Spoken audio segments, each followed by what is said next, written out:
Buenos días, bienvenidos al servicio de alabanza de Union Church.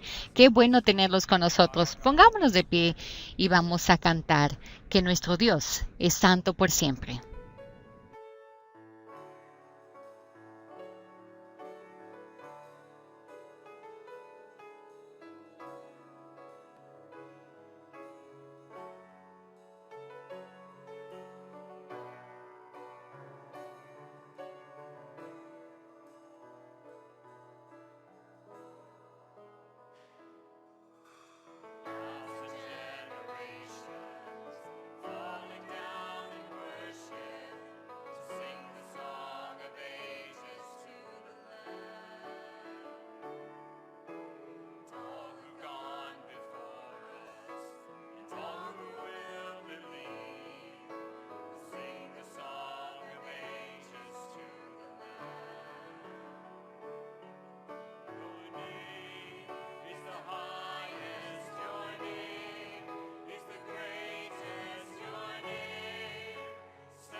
Amado Dios, gracias por este hermoso día que nos has dado. Gracias porque has puesto en nuestros corazones el deseo de venir aquí a tu iglesia para alabarte. Gracias, Dios. Gracias porque sabemos que tú nos amas. No importa cómo estamos o en dónde estemos, tú nos amas. Gracias por este momento. Gracias por este día. Oramos en el nombre de Jesús. Amén. Tome su lugar, por favor. Gracias por estar aquí. Buenos días. ¿Cómo se siente el día de hoy? Yo creo que estoy solito acá, ¿o qué? ¿Cómo se siente el día de hoy? Gracias, gracias. Buenos días y bienvenidos al servicio de alabanza. Mi nombre es José Luis Guzmán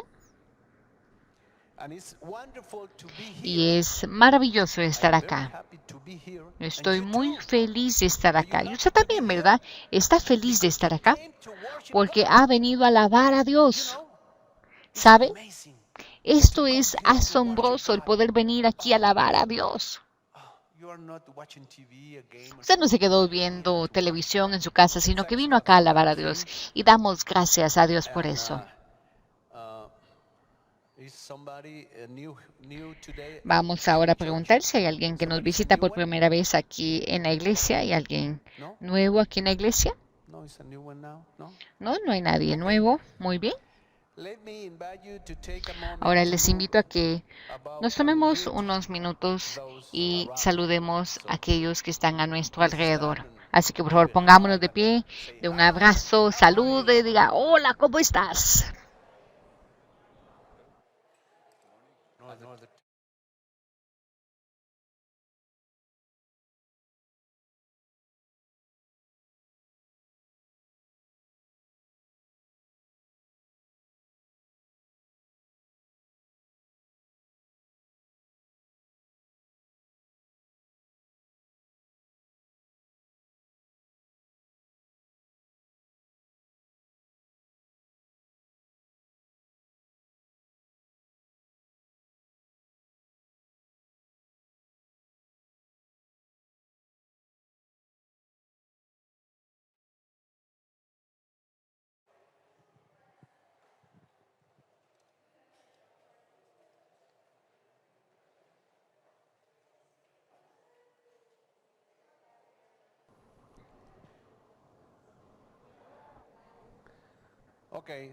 Muy bien, gracias.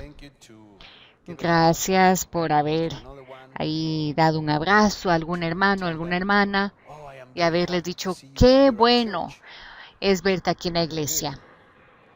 Bueno, tengo ahora unos anuncios para ustedes el día de hoy. Unos muy buenos anuncios. Saben, la iglesia siempre está haciendo algo por nosotros.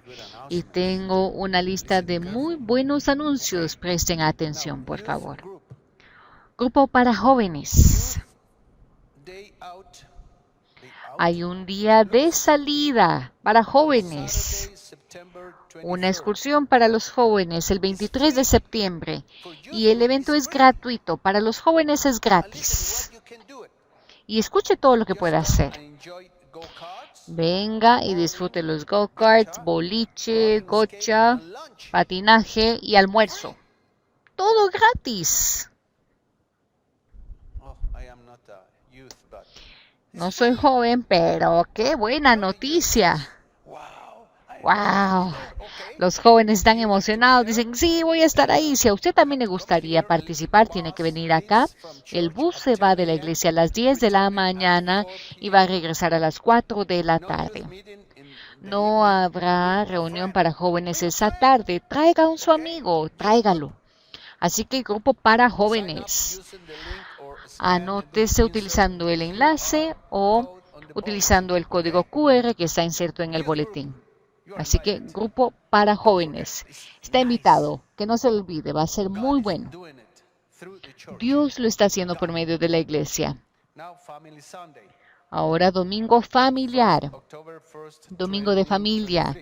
va a ser el 1 de octubre del 2023 a las 11 de la mañana. Solo habrá un servicio. Recuerde, en octubre, 1 de octubre, va a haber solo un servicio. Venga a celebrar la comunidad de nuestra iglesia para nuestro segundo domingo familiar. Vamos a tener el servicio seguido de almuerzo y juego para niños. ¿Y qué es lo que vamos a conmemorar? ¿Qué vamos a conmemorar? ¿Qué vamos a hacer ese día? ¿Por qué lo estamos haciendo? Vamos a conmemorar el aniversario número 80 de nuestra iglesia Union Church. ¿Cuántos años tiene entonces la iglesia? 80 años. ¿Hasta más grande que yo? Un añito más. No, pero wow, de verdad, qué bueno. 80 años sirviendo a nuestra gente en Guatemala. Maravilloso, maravilloso. Una escalada para varones. ¿Están listos? Escalada para varones. Los hombres, vamos a hacer algo. Caballeros, por favor, guarden esta fecha. Aparten esta fecha. Nos vamos al Pacaya. ¿Conocen ustedes el Pacaya? Sí, es un volcán, el volcán Pacaya. Nos vamos entonces de excursión al Pacaya. Así que, por favor, anótese a partir de la siguiente semana. Varones, nos vamos de excursión al Pacaya. ¿De caminata al Pacaya? Sí, vámonos, vamos a estar ahí caminando, haciendo algo muy bueno. ¿Vieron qué buenos anuncios tenemos nosotros acá? Y el último, cuando terminemos el servicio, tendremos cafecito en la parte de atrás. Todos están invitados a poder disfrutar de fresquito y café en la parte de atrás. También hay agua y hay otras bebidas en la parte de atrás. Por favor, póngase de pie. Vamos a tener la lectura bíblica. La lectura bíblica viene de Nehemías 9 del 5 al 6. Yo voy a iniciar. Vamos, bendigan al Señor su Dios desde ahora y para siempre. Bendito sea tu glorioso nombre, exaltado sobre toda bendición y alabanza. Solo tú eres el Señor. Tú has hecho los cielos de los cielos y todo lo que hay en ellos. Tú hiciste la tierra y el mar con todo lo que hay en ellos. Tú das vida a todo lo creado. Por eso te adora todo lo que hay en los cielos. Amén. Vamos ahora a seguir alabando. Solo quiero preguntarles algo rápido. ¿Les gusta a usted la música? ¿Sí? Espero que la música cristiana, ¿verdad? Cuando estamos alabando a Dios. Porque a veces, cuando éramos adolescentes, yo ya soy viejito.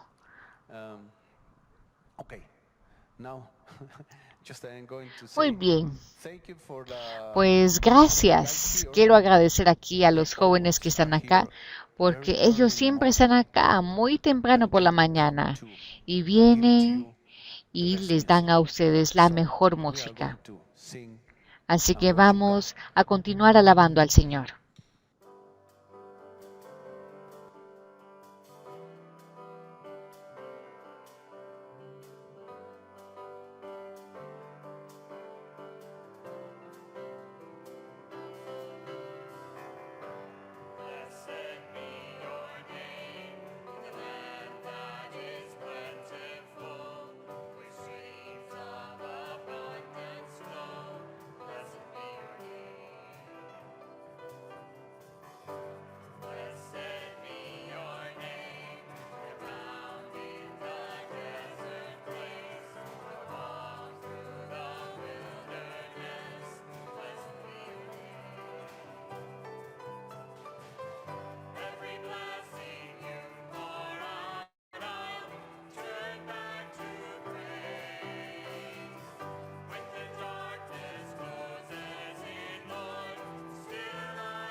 Por favor, tome su lugar.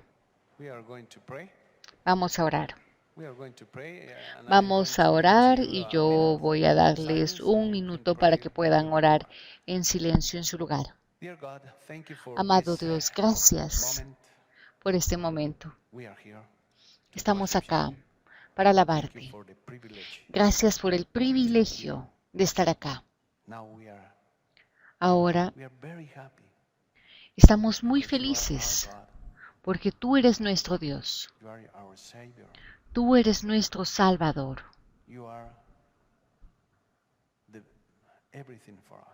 Tú eres todo para nosotros. Gracias, Dios. Ahora les voy a dejar para que puedan orar en silencio.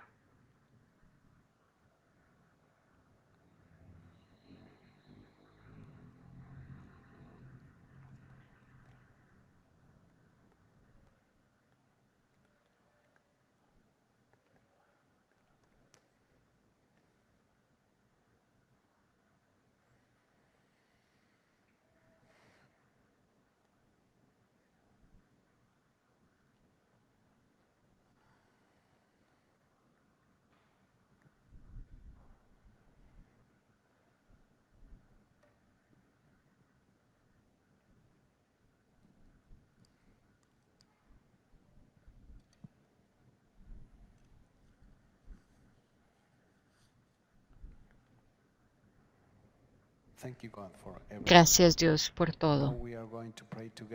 Ahora vamos a orar juntos la oración del Padre Nuestro. Padre nuestro, que estás en el cielo, santificado sea tu nombre. Venga tu reino, hágase tu voluntad en la tierra como en los cielos. Danos hoy nuestro pan de cada día y perdona nuestras ofensas, así como nosotros perdonamos a aquellos que nos ofenden. Y no nos dejes caer en tentación, mas líbranos del mal. Porque tuyo es el reino, el poder y la gloria por los siglos de los siglos. Amén. Ahora invito a los servidores. A los servidores, por favor.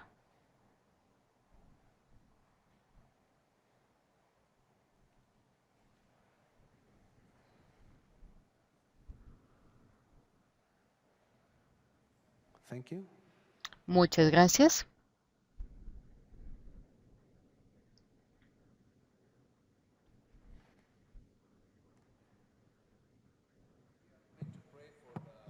Vamos entonces a orar.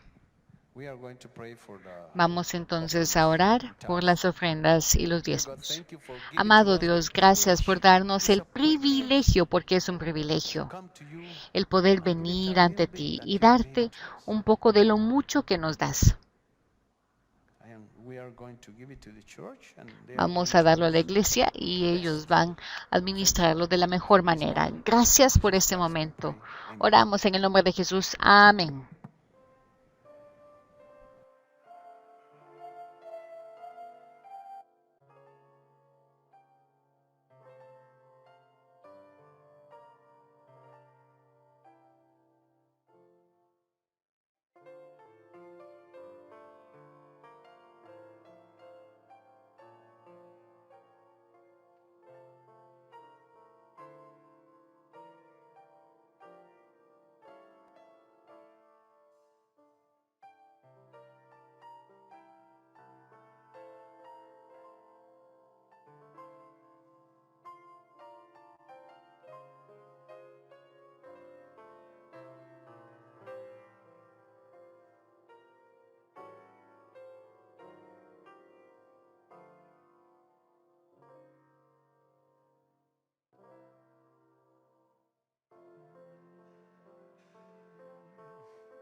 Una vez más, Buenos días, mi nombre es Mark y es un gran gusto glorificar al Señor junto a ustedes este día. Vamos a echarle un vistazo a nuestro pasaje que viene de Marcos, capítulo 14, versículos 53 hasta el 72. Escuchemos entonces la palabra de Dios para nosotros el día de hoy. Marcos escribe: Llevaron a Jesús ante el sumo sacerdote y se reunieron allí todos los jefes de los sacerdotes, los líderes religiosos y los maestros de la ley. Pedro lo siguió de lejos, hasta dentro del patio del sumo sacerdote. Allí se sentó con los guardias y se calentó junto al fuego. Los jefes de los sacerdotes y el consejo en pleno buscaban alguna prueba contra Jesús para poder condenarlo a muerte, pero no la encontraban. Muchos testificaban falsamente contra él, pero sus declaraciones no coincidían. Entonces unos decidieron dar este falso testimonio contra él. Nosotros le oímos decir: destruiré este templo hecho por hombres y en 3 días construiré otro no hecho por hombres. Pero ni aun así concordaban sus declaraciones. Poniéndose en pie en el medio, el sumo sacerdote interrogó a Jesús: ¿No vas a responder? ¿Qué significan estas denuncias en tu contra? Pero Jesús se quedó callado y no contestó nada. ¿Eres el Cristo, el Hijo del Bendito?, preguntó de nuevo el sumo sacerdote. Yo soy, dijo Jesús. Y ustedes verán el Hijo del Hombre sentado a la derecha del Todopoderoso y viniendo en las nubes del cielo. ¿Para qué necesitamos más testigos?, dijo el sumo sacerdote, rasgándose las vestiduras. Ustedes han oído la blasfemia. ¿Qué les parece? Todos ellos lo condenaron como digno de muerte. Algunos comenzaron a escupirlo y luego de vendarle sus ojos le daban puñetazos. ¡Profetiza!, gritaban. Los guardias también lo abofeteaban. Mientras Pedro estaba abajo en el patio, pasó una de las criadas del sumo sacerdote. Cuando vio a Pedro calentándose, se fijó en él. Tú también estabas con ese nazareno, con Jesús, le dijo ella. Pero él lo negó. No lo conozco, ni siquiera sé de qué estás hablando. Y salió a la entrada. En ese momento el gallo cantó. Cuando la criada lo vio allí, dijo de nuevo a los presentes: este es uno de ellos. Él lo volvió a negar. Poco después, los que estaban allí dijeron a Pedro: seguro que eres uno de ellos, pues eres un Galileo. Él comenzó a echarse maldiciones. No lo conozco, no conozco a ese hombre del que hablan, juró. Al instante, el gallo cantó por segunda vez. Pedro se acordó de lo que Jesús le había dicho. Antes de que el gallo cante por segunda vez, me negarás 3 veces. Y se echó a llorar. Amén. Esta es la palabra del Señor. Demos gracias a Dios. Oremos. Padre, te damos gracias por tu palabra y oramos que por tu Espíritu Santo tú puedas impregnarlos en nuestros corazones este día, que podamos estar conscientes de esto y que podamos tener entendimiento. Y te pido, Padre, que las palabras de mi boca y las meditaciones de nuestros corazones sean agradables y aceptables a tus ojos, porque tú ciertamente eres nuestra roca y nuestro Redentor. Amén.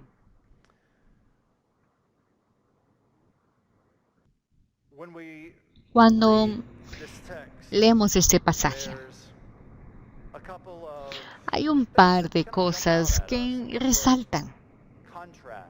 Hay un par de contrastes que saltan a la vista. Por un lado, no hay ninguna otra imagen más clara de la pecaminosidad del hombre que estos hombres malvados condenando a muerte al Hijo de Dios, sin pecado. Y por otro lado, tenemos la paciencia y el amor de Jesús, mientras lo vemos soportar el ridículo y el abuso al que fue sometido en este juicio. También, por un lado, tenemos a un amigo infiel que está cediendo al miedo del hombre. Y no solo no confesando a Jesús, sino también negando que siquiera lo conoce. Por otro, pues vemos a Jesús con audacia, confesando ante la turba que Él es el Hijo de Dios, el Mesías. Esta confesión selló su muerte. De hecho, a medida que nos acercamos a la crucifixión, cada escena que encontramos en los recuentos de los evangelios parecieran ser el cumplimiento de las profecías del Antiguo Testamento, cosas que fueron predichas cientos de años antes, se están cumpliendo ahora, al pie de la letra. Hay muchas descripciones impresionantes del Mesías en el Antiguo Testamento. Él es el que aplastará la cabeza de la serpiente. Él va a ser un profeta como Moisés. Él va a ser un rey de la línea o el linaje de David. Él va a ser un sacerdote de la orden de Melquisedec. Isaías dice que Él es el consejero, el Dios poderoso, el Padre eterno y el príncipe de paz. Pero Isaías también dice algo más que es sorprendente sobre el Mesías. Él dice que el Mesías será un hombre de dolores, despreciado y rechazado por los hombres, familiarizado con el dolor y como alguien de quien los hombres esconden sus rostros. Él fue despreciado y no lo estimamos. De la misma manera, Jesús despreció a Jesús, como que no tenía valor. Él llegó a los suyos como su Salvador y los suyos no lo recibieron. Esto fue cierto a lo largo de su vida, a lo largo de su ministerio, y tiene su clímax en su juicio y en su crucifixión. Encontramos a Jesús en este pasaje. Está aquí frente a los líderes de Israel en el Sanedrín. Este era un cuerpo compuesto de 70 hombres, más el sumo sacerdote de nombre Caifás. Él está aquí enfrente de estos hombres, pero realmente el veredicto ya lo habían dado. Los líderes religiosos desde hacía mucho tiempo deseaban dar muerte a Jesús. Una y otra vez en los evangelios se nos dice que estaban buscando una oportunidad para matar a Jesús. Y ahora, ¿por qué querían matar a Jesús? Bueno, parecía que pues ellos habían tenido ya algunas disputas con Jesús, algunos problemas. Y pues los líderes religiosos se posicionaban a sí mismos como las personas que tenían como el cuidado, estaban celosos de que la palabra se realmente cumpliera. Pero realmente ellos tenían mucho odio hacia Jesús. Ellos querían aparentar como ser personas que amaban a Dios y a la ley, pero en realidad eran personas que odiaban a Dios y odiaban su palabra. Y encontramos aquí a Jesús en el Sanedrín. Pues ya ha entrado la noche, es también época de fiesta, y pues estos dos factores pues hacían que uno nunca sostuviera un juicio durante este momento, pero ellos ya habían determinado matar a Jesús. Así que estos líderes religiosos están llenos de envidia. Envidian a Jesús. Y la envidia es simplemente un sentimiento que nos consume. ¿De qué? Pues la gente no sea más exitosa que uno. No sé si usted ha visto a alguien, ¿verdad? No sé, en su carrera, que pareciera que es mejor que usted. Uno pues tiene envidia por ellos. Ojalá no fuera tan bueno. Bueno, estas personas envidian a Jesús y las multitudes estaban aclamando aquí por oír y por ver a Jesús. Jesús hizo tantos milagros y prodigios y pues los líderes religiosos lo despreciaban. Sentían que estaban perdiendo su control de su poder, de su estatus, de su autoridad. Y Jesús tenía que salir de escena. Todas esas cosas que decían, no, Jesús no cumplió el sábado, y X, Y, Z. Todo eso era una tapadera para realmente mostrar la verdadera intención de sus corazones. Así que aquí se reunieron muy de noche durante una fiesta para poder llevar a juicio a Jesús. Y mientras Jesús era dirigido por los guardias a la casa del sumo sacerdote, dice la palabra que su discípulo más cercano, Pedro, le seguía a la distancia. Sin duda, Pedro amaba a Jesús y estaba ansioso por ver hacia dónde se dirigía todo esto. Y sigue a Jesús, pero Marcos nos dice que él mantiene una distancia potencial. Jesús es llevado ante el Sanedrín y a la vez también Pedro se encuentra en el patio y se está calentando junto a un fuego. Comienza entonces el juicio y por la forma en la que Marcos relata esta historia, pues los líderes religiosos no tienen ni idea qué están haciendo, están aquí inventando las cosas y Jesús no ha hecho nada malo, pero ellos ahora lo han aprendido, tienen su oportunidad y tienen ese sentido de urgencia para hacer algo.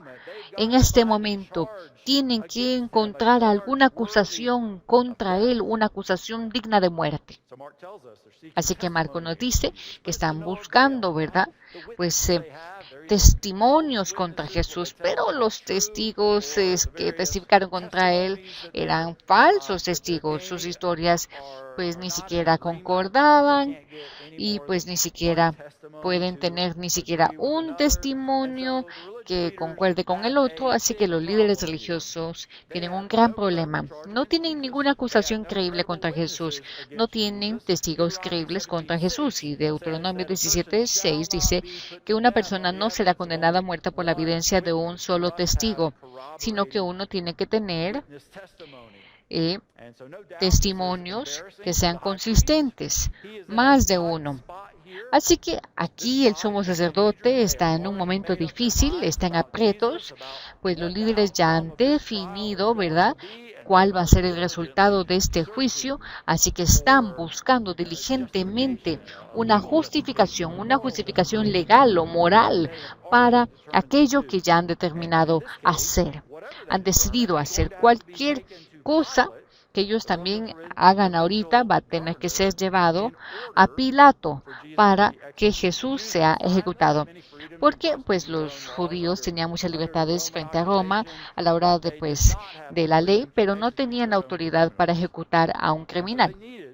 Así que necesitaban acusar a Jesús de algo que pues le interesara a Pilato y a las autoridades romanas.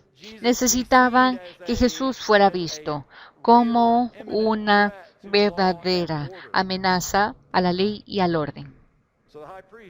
Así que el sumo sacerdote se levanta y le pregunta a Jesús, ¿no vas a responder acaso todos esos testimonios en contra de ti? Y Jesús está en silencio. Seguramente querían, ¿verdad?, que Jesús respondiera, queriendo como justificarse y que de alguna manera él se incriminara a sí mismo. Pero él no responde. Y luego el sumo sacerdote le pregunta, ¿eres tú el Mesías? ¿Eres tú el Hijo del Bendito?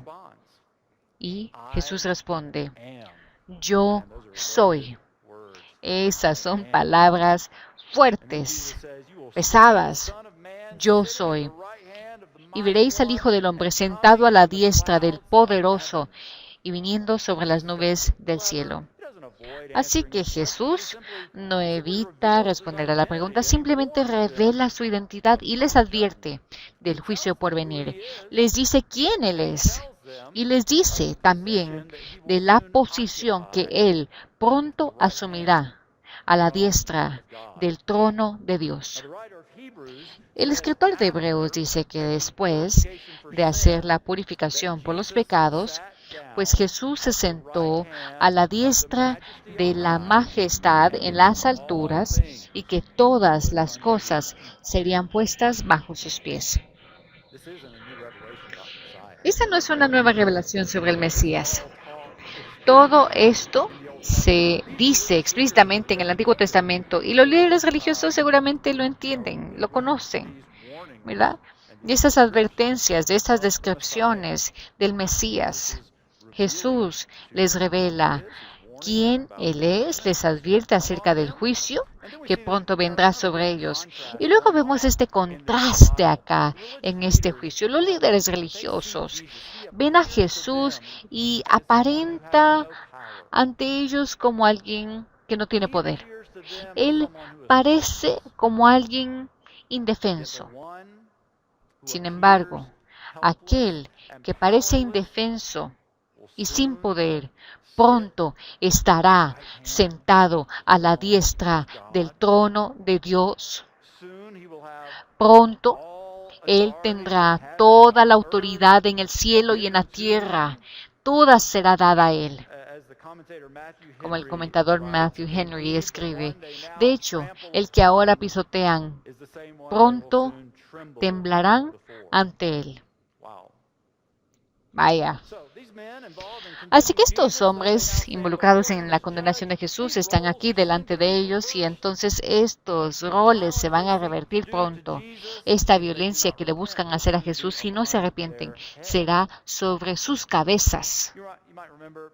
Tal vez ustedes recuerdan la historia en el libro de Esther. Es un libro maravilloso y está la historia pues de Esther y también está la historia de un hombre muy malvado de nombre Amán. Amán pues ideó un complot para matar a un buen hombre de nombre Mardoqueo. Así que Amán empieza como a construir esta horca en la que él colgaría a Amán. Pero lo que Amán no sabía es que esta horca que había construido sería la misma en la que él mismo sería ahorcado. Y la Biblia advierte que una persona cosecha lo que siembra. Dios no permitirá que ningún pecado o injusticia quede sin castigo. Muy bien. Entonces el sumo sacerdote está en un momento difícil y en vez de considerar las implicaciones de peso de lo que Jesús dice, inmediatamente rasga sus vestiduras y pronuncia su juicio de que Jesús es un blasfemo. Y Caifás pide un veredicto de los gobernantes de este cuerpo de gobierno y todos dicen en el Sanedrín de que él entonces es digno de muerte. Marcos nos dice que algunos empezaron a escupirle y le taparon la cara, golpeándole y le decían que profetizara. Así que no es solo Jesús rechazado y condenado, sino que Jesús también se burlan de él, lo ridiculizan, lo golpean y se burlan de que él dice de que es el Hijo de Dios. Y Jesús no se resistió a este trato tan violento.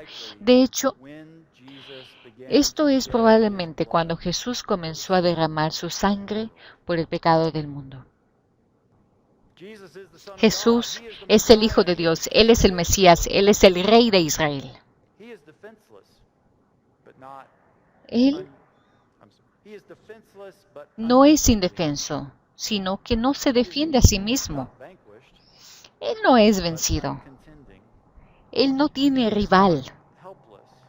Él no es indefenso, sino que es majestuoso en su sumisión voluntaria al propósito más elevado del amor. Isaías 55 dice esto acerca del Mesías: el Señor abrió mi oído y yo no fui rebelde, no me resistí a él, no me volví hacia atrás y di mi espada a los que me golpeaban y mis mejillas a los que arrancaban la barba. No escondí mi rostro de la deshonra y de los escupitajos. ¿Por qué este trato hacia Jesús? ¿Por qué esta violencia?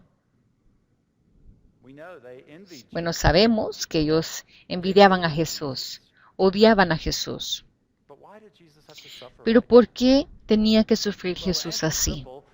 La respuesta es sencilla. La respuesta es sencilla del por qué Jesús tenía que sufrir así. Es porque usted y yo hemos pecado. Usted y yo hemos quebrantado la ley de Dios. Hemos quebrantado sus mandamientos. Dios es santo. Nosotros merecemos su ira y su juicio. No hay otra forma. Pero Dios no tiene que salvar a ninguna persona. Pero si Él decide salvarnos, Él debe hacerlo de una manera que no contradiga su propia justicia. Por lo tanto, Jesús, el Hijo de Dios, toma nuestro lugar. Esto es lo que los teólogos dicen, el gran intercambio. Él toma nuestro lugar. Y en ese juicio vemos esta imagen de lo que sucederá en la cruz, donde el pecado del mundo fue puesto sobre Él. Y Él lo toma sobre sí mismo. Él es la propiciación por nuestros pecados. Es una palabra que significa de que Él era quien apaciguó o aplacó la ira de Dios en nuestro favor. Él fue quien sufrió el castigo que merecíamos, el justo por los injustos, para poder llevarnos a Dios. Como dice el hermoso himno que cantamos la semana pasada en el servicio de las 11, dice, soportó la vergüenza y la burla grosera. En mi lugar, condenado estuvo. Selló con su sangre mi perdón.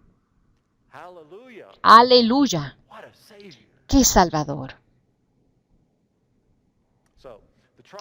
Así que el juicio había terminado. Y esto es lo que ha sucedido.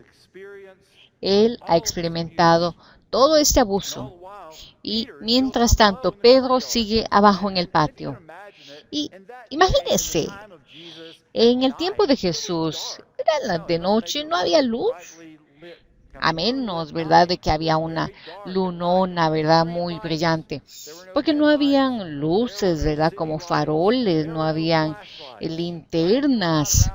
Si uno no tenía a la mano, no sé, una vela, una antorcha, bueno, uno no podía ver nada. Uno no podía reconocer el rostro de nadie. Pero Pedro está junto al fuego. Él puede ser visto. La atención se ha concentrado en Jesús. La concentración ha sido en el juicio. Pero ahora ya se acabó el juicio.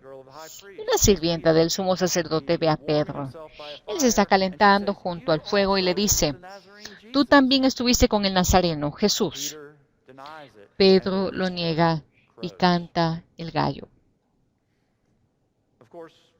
Por supuesto, sabemos que Jesús le había dicho a Pedro que esa misma noche, antes de que el gallo cantara 2 veces, él le negaría pues 3 veces. ¿Y qué le dijo Pedro? Bueno, si tengo que morir, lo haré, pero no te negaré.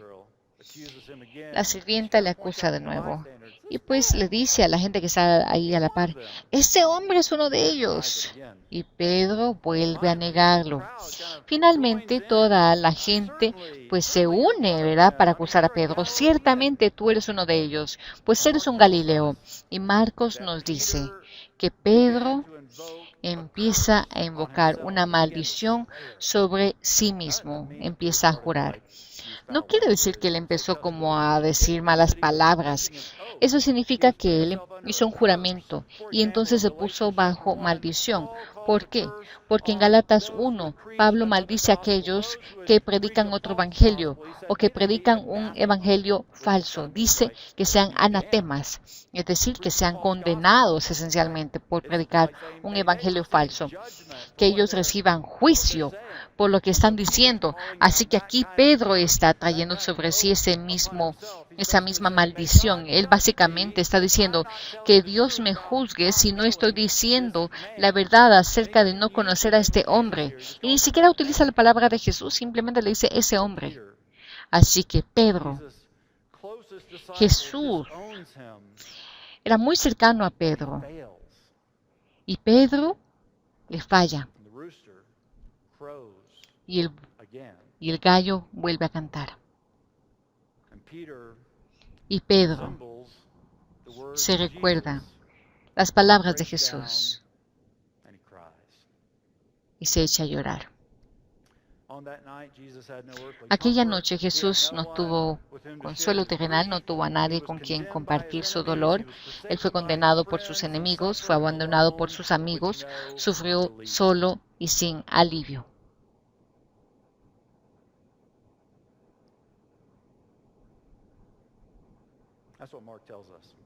Eso es lo que nos dice Marcos en el pasaje del día de hoy. Lo que quiero que hagamos en el resto de este tiempo es que pensemos en algunas de las formas en las que podemos aplicar este pasaje. ¿Qué significa esto para nosotros? Creo que al ver la negación de Pedro, una de las cosas que reconocemos es que, al igual que Pedro, probablemente somos más débiles de lo que pensamos. A veces nos sentimos fuertes, pero probablemente seamos más débiles de lo que pensemos. A mí no me cabe duda de que cuando Pedro dijo, aunque tenga que morir, no te voy a negar, Pedro pues realmente creyó esas palabras. Él realmente pues dijo lo que pensaba, lo que sentía. Pero Pedro se sobreestimó a sí mismo. Él pensó que era más fuerte de lo que realmente era. Y esta prueba que él experimentó lo puso en la balanza. Y pues no dio la talla, falló. Y para usted y para mí, si vamos a resistir, si vamos a vencer en tiempos de prueba, será solo por la gracia de Dios y su misericordia de que podemos perseverar en las pruebas. Por lo tanto, debemos ir a Él, debemos ir a Dios, quien da libremente de su gracia y misericordia para poder ayudarnos en tiempo de necesidad. Porque necesitamos su fuerza para resistir. Somos como Pedro, no somos tan fuertes como pensamos serlo. Yo creo que eso es algo que realmente aprendimos de aquí. Y también en Pedro vemos la gracia del arrepentimiento y también vemos la belleza del perdón. Pedro se quiebra a llorar por el dolor, por su pecado. Esta es de hecho un dolor que conduce al arrepentimiento. Cuando leemos los evangelios, cualquiera de los recuentos de los evangelios y encontramos el nombre Judas, ¿qué piensa usted cuando encuentra el nombre Judas? Uno piensa, bueno, Judas, el peor pecado de Judas, uno piensa en su peor pecado, ¿verdad? Traicionó a Jesús. Él será por siempre recordado por su traición. Pero luego, cuando pensamos en Pedro, si usted lee los recuentos de los evangelios, las cartas del Nuevo Testamento, cuando uno encuentra las cartas de Pedro, uno no piensa de que, bueno, Pedro, aquel que negó a Jesús, él no es recordado por eso.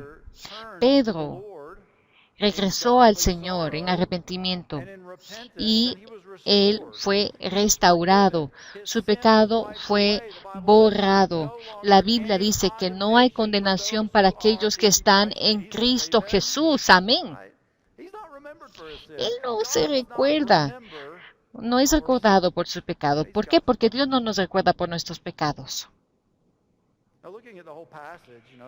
Viendo todo este pasaje y regresando a lo que Jesús experimentó, lo vemos sufriendo a manos de hombres malvados. Y en ese sufrimiento de Cristo no solo logra nuestra redención, sino que también nos deja un excelente ejemplo.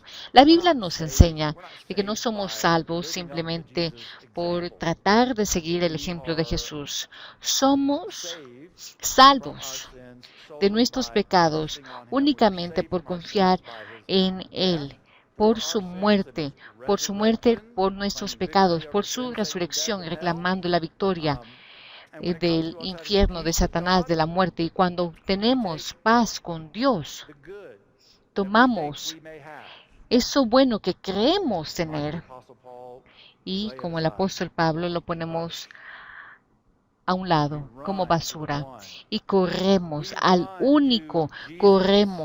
a Jesús para que podamos ser hallados en Él, para que seamos cubiertos por su justicia y por su amor, porque esa es nuestra única esperanza. Y eso nos trae paz. Finalmente, quiero que pensemos en esto. Quiero que pensemos cómo Dios le llama a usted y me llama a mí a sufrir. ¿Cómo debemos lidiar con el sufrimiento? ¿Cómo debemos lidiar cuando alguien más nos quiere ridiculizar? No solo por nuestra fe, sino en general, ¿verdad? Cuando levantan calumnias en contra de nosotros o cuando la gente peca contra nosotros. ¿Cómo manejamos eso? Bueno, Pedro nos dice en 1 de Pedro 2:21, dice, a este sufrimiento fuisteis llamados, porque Cristo padeció por ustedes, dejándoles un ejemplo para que sigan sus pisadas. En nuestro sufrimiento se nos dice que debemos seguir el ejemplo de Jesús. Pedro dice que cuando Jesús levantaron calumnias, él no calumnió de vuelta. Cuando él sufrió, cuando lo violentaron, él no amenazó.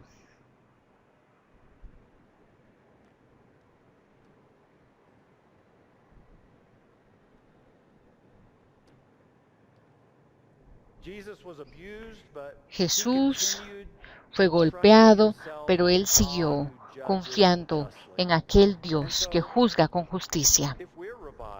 Así que si nosotros somos calumniados o lastimados por cualquier razón, también debemos confiar en Dios y a su juicio, a ese justo juicio de Él, porque nunca debemos devolver mal con mal. Debemos devolver bien por mal. Nunca debemos vengarnos, sino dejárselo al Señor.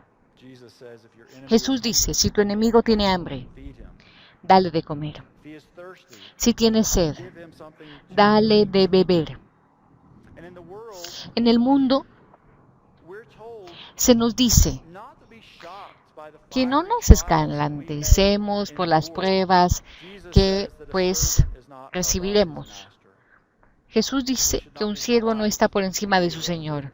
No debemos de sorprendernos cuando seamos afligidos por cualquier motivo, ya sea por culpa de alguien más o por cualquier otro sufrimiento, sino que debemos soportar nuestro sufrimiento y aguantarlo con paciencia, incluso aguantarlo con alegría, con gozo. Me encanta como el escritor de Hebreos lo dice en Hebreos 12:3. Él nos anima y dice, consideren a Jesús, quien soportó tal oposición de los pecadores, para que ustedes no se cansen y no se desanimen. Cuando confiamos en Jesús, cuando lo vemos a Él, esto tiene el efecto de que no nos agotemos, de que no nos desanimemos aún en momentos de dificultad. Y debemos de hacerlo sabiendo que tenemos un sumo sacerdote, tenemos a Jesús, quien simpatiza con nosotros en cada debilidad. Muchas veces nos sentimos solos en nuestro sufrimiento, pero hermanos y hermanas, más allá de cómo nos sintamos, tenemos un sumo sacerdote quien simpatiza con nosotros de cada manera. Él ha pasado cada sufrimiento, Él sabe. Él se preocupa por nosotros. Él sabe lo que está pasando. Él sabe lo que está pasando y no lo olvidará. Díganme un amén, por favor. Él no los olvidará. Una y otra vez se nos dice que Dios se acuerda de su pueblo. Él no les olvida. Y está a lo largo de todas las escrituras. Por ejemplo, en un par. Bueno, Dios se acordó de Noé cuando bajaron las aguas. Génesis 30:22. Dios se acordó de Raquel y Dios la escuchó. 1 Samuel 1. Dios se acordó de Ana y ella concibió. Éxodo 2:24. Israel gemía en la esclavitud de Egipto y clamó a Dios. Y se nos dice que Dios escuchó y Él se recordó de su pacto con Abraham, con Isaac y con Jacob. Y podríamos hablar de eso todo el día. Dios se recuerda de su pueblo y Dios consuela a su pueblo. Dios quiere acercarnos a sí mismo. Él quiere conformarnos, hacernos a la imagen de su Hijo, para que finalmente nuestras luchas sean para nuestro propio bien y para su gloria. Y aun cuando no entendemos el por qué, y muchas veces no lo entendemos,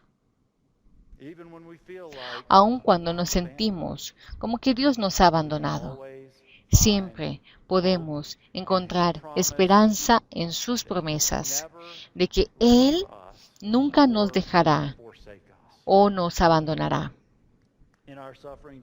En nuestro sufrimiento Jesús nos acerca a sí mismo y cuando venimos a Él vemos que Él es gentil y humilde de corazón y en Él encontraremos descanso para nuestras almas. Quiero terminar esta mañana con una frase del príncipe de los predicadores, se le llama a Charles Spurgeon.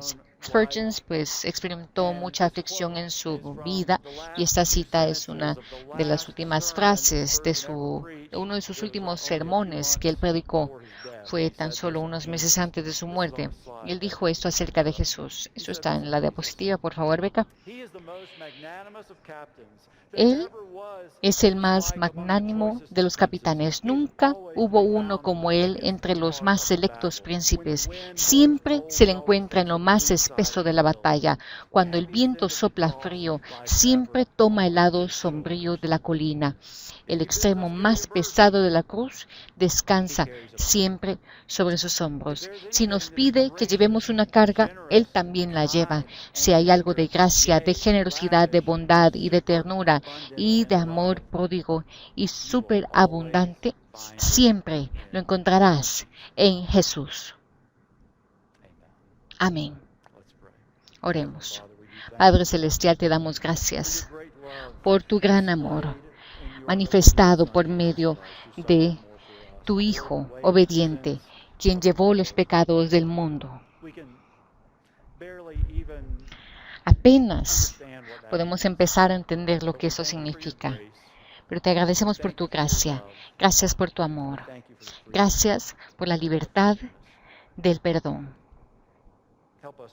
Ayúdanos a caminar en Cristo, a andar en Él, a correr hacia Él, a encontrar vida en Él. Lo pedimos en su nombre. Amén. Vamos a terminar con más adoración. Por favor, pongámonos de pie.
Amén. Amén. Qué gran gozo el poder alabar juntos. Gracias por estar aquí. Gracias por ser parte de esta familia de la fe. Les recuerdo, rapidito, que cuando terminemos, quédese. Tomémonos un cafecito, una galleta. Vamos a tener escuela dominical. Está muy buena, no se la pierda. Así que quédese. Y antes de irse, recuérdese que todos van a algún lugar, pero usted no va a ningún lugar por accidente. Así que esta semana, donde quiera que vaya, Dios le está enviando. Donde quiera que esté, Él tiene un propósito de que esté allí. Cristo que mora en usted quiere hacer algo por medio suyo. ¿Dónde está? Créalo. Créalo. Y vaya en la gracia, poder, gloria y honor de Dios el Padre, el Hijo y el Espíritu Santo. Amén y amén. Vayan en paz.